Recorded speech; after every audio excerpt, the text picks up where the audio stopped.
If you're looking for a hearty taco filling that is jam-packed with protein, you're gonna love this recipe. You can say goodbye to those store-bought crumbles. I'm gonna show you how to take 5 really simple ingredients and recreate that traditional taco meat. This is such an easy recipe, so let's dive in. To start this recipe, we're just gonna take our pan and put water in it, and we're adding dried onions.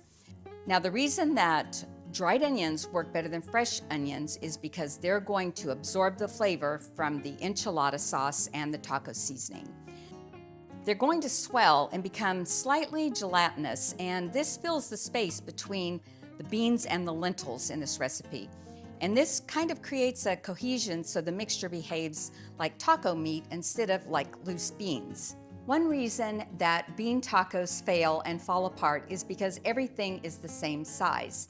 Today we'll recreate that traditional texture that you get from taco meat by using beluga or black lentils and black beans. Now you can make your own black beans, which is what I do. I've got my recipe down below for my amazing black beans. They're so easy to make, and I just keep several cartons in the freezer. Or you can buy black beans in the store. If you buy black beans, when you take them out of the can, just mash them a little bit. Don't mash them completely. You still want to have a lot of variance in the consistency of the black beans. And the black beans, they kind of provide that mouthfeel. When they're mashed or cooked down, they become creamy and slightly sticky and rich tasting, and it mimics some of that mouthfeel normally provided by the fat in ground beef. Now next are beluga lentils, and beluga lentils are black lentils.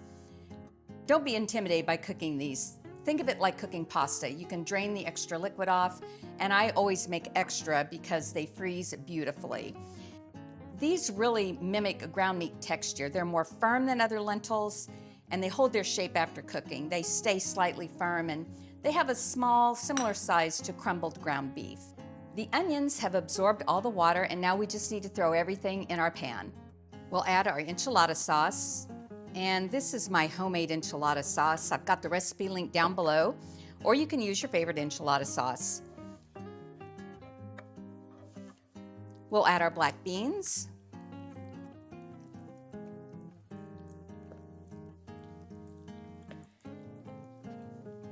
And our beluga lentils.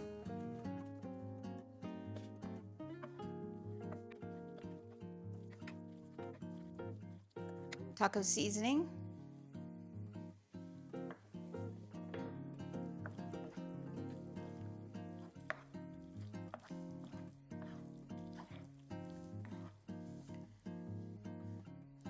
We'll just cook this over medium heat until it reaches a nice thick consistency. We created a realistic chew similar to ground beef, and some of the pieces are larger and some are smaller. The tiny particles from the onions, the small particles from the lentils, and then the larger particles from the beans. Down below I've got links for my amazing black beans, my pico de gallo, my taco seasoning, and I'll leave you instructions on how to cook black lentils. If you don't want to cook black lentils, you can buy canned black lentils in the store, and you can use the black beans that are in the store as well. Do whatever works best for you so that you can make a delicious meal at home. Well, this smells great, and I'm ready to make a taco.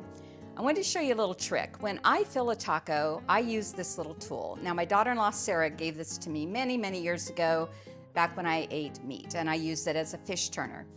But when I became plant-based, I thought this tool is going to be a perfect way to fill a taco.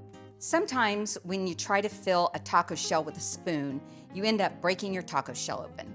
So by using this little gadget, I pick up a perfect amount of filling and I drop it right down in there. I'll add a little pico de gallo, and I always put this next to my filling because I want to get in as much as I can in there. And I'll top it with a little crunchy lettuce.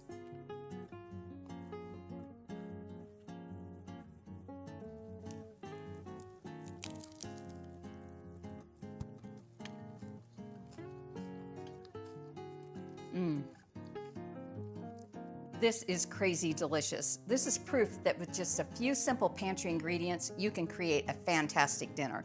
I hope you give this recipe a try. Don't forget to hit that like and subscribe button so you don't miss my recipe next week, and I'll see you then.